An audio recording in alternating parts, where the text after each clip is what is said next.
વકીલ વગર કેવી રીતે થશે? વકીલ તો અંદર છે. કોણ છે? અમારા વકીલ તો જોશે ને. કોણ છે વકીલ તમારા? આ ગોપાલભાઈ ઇટાલિયા છે.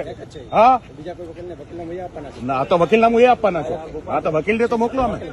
હા, એડવોકેટ ને કોર્ટમાં આવતા રોકો છો તો કેમ દરવાજો જવા દો? એડવોકેટ ને કેવી રીતે?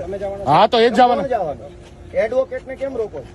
તમારી પાસે શું સત્તા છે વકીલ ને રોકો? તમે આખી કોર્ટને આવી રીતે એન્ટ્રી બંધ કરી દો એટલે કોર્ટને તમે કોર્ટમાં નહીં જવા દો તમે. એમ નહીં, તમે કાયદાનું માનો છો ભાજપનું? આ તો કાયદો એવું કહે છે સાહેબ. એડવોકેટ ને કોર્ટમાં આવતા કેમ રોકો છો? તમે રોકી જ રહ્યા છો ને અમને. અંદર પૂછી લે છે, અંદર પૂછી લે છે. અરે એ બાજુ ક્યાં જાવ છો? ભાઈ, ગેટ ખોલાવડો, આ ગેટ ખોલાવડો. એ બાજુ ક્યાં જાવ છો?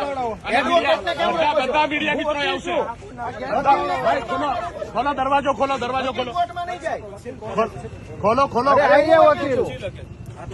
વકીલ કોણ છે એ તમે નક્કી કરશો. કોર્ટમાં આવતા કેમ રોકો છો તમે? વકીલ કોણ છે એ કોણ નક્કી કરશે?